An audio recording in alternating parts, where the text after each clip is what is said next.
O'zbekiston Respublikasidagi oziq-ovqatlarni kun sayin qimmatlashib ketayotgani. Ya'ni biz ko'ryapmiz, odamlar go'sht yemayapti. Juda ko'p oilalar go'sht yemayapti. Topgan puli elektr energiyaga, gazga, kommunal to'lovlarga, bolalarni yeb ichiga, kasalligiga va hokazosiga orttirmayapti. Nimaga? Chunki hamma narsa qimmat.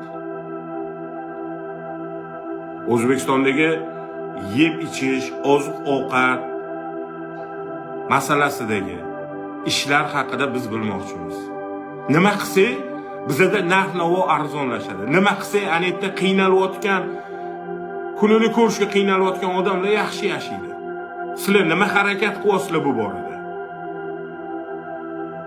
Shunaqa oilalar bor, go'sht yeyotgani yo'q.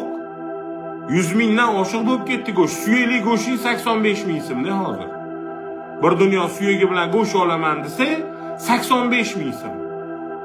Yo'q, 5 litr olaman desa 100 mingdan oshiq. Un palon pul, guruch palon pul, kartoshkasi palon pul. Lekin ovotgan oilaga o'sha ro'zg'origa yetkazishga yetmaydi. Odamlar rultini olib yashayotganlarini ko'ramiz. O'zinglarni magazininglarni atrofiga bundoq chiqib qarab tursanglar, bir kunda nechta rultin sotayotganini ko'rasizlar o'sha do'konlarda. Narx-navolarni arzonlashtiringlar. Sizlar bizning vakilimiz, bizni yaxshi yashashimiz uchun bizni cho'mchagimizdan ketayotgan pullardan oylik oladigan insonsizlar. Lekin haqiqatan ham bundoq ko'zinglarni ochib, yaxshilab qaraydigan bo'lsanglar, haqiqatan ham juda ko'p insonlarning uyida nafaqat go'sht yo'qda tursin, bir to'g'ri ro'zg'ori yo'qda. Xolodilnigini ochsang, u yoq chekkasida sabzi, bu yoq chekkasida u, bundoq xamirni qorib qo'ygan bir chekkasida xamirchasi bo'ladi.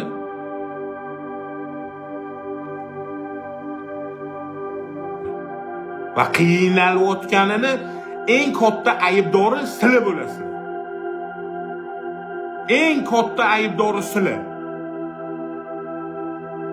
Shu xalq qiynaldimi, sizlar aybdorsizlar. Chunki sizlarga berilgan ishonch, sizlarni vakil qilib saylab o'tirg'izib qo'yilgan. Sizlar mazza qilib yashayotganinglar, anetdagi mazza qilmayotganlarni hisobiga bo'lyapti hozir. Ularni oldiga tushib, ularni dardini eshitib, nima kerak, nima qo'yish kerak. Oddiy elementarniy narsalarni bizga o'xshab chiqib gapirish, o'sha narsani sizlar eshitish joningizga tegmadimi? Har narsaga to'la sistema qilib qo'yildi.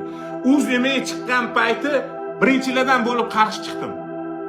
Qancha gapirdim. O'sha payt bitta videoyim butun respublika bo'yicha bang'alab ketganda o'zimni oldinglarda hammanikini tekislab qo'ydinglar. Ya'ni avtomatik ichkaridagi telefonlarni ro'yxatdan o'tkazib qo'ydinglar.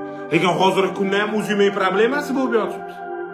Odamlar Qozog'istondan o'tdan o'zimga deb ishlataman deb olib kelib, miyasida yo'q bloklab qo'ysa, dodini voyini etib yuribdi. Nimaga biz o'zimiz sotib olgan telefonga sizga to'lashimiz kerak? Bu savol prosta. Biz buni ishlatganimiz uchun ichiga sim karta qo'yib, sim kartaga pul to'laymiz.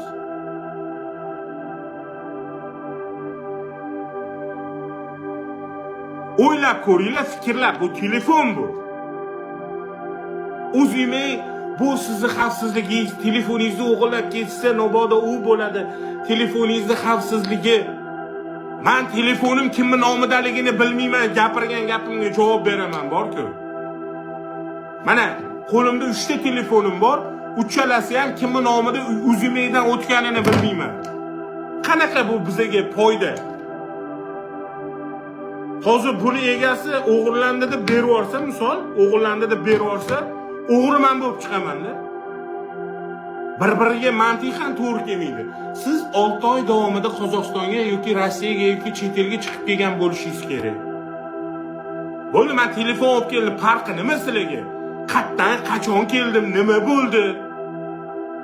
Ras pulini olsamiz, rugi bilan nima ishim bor?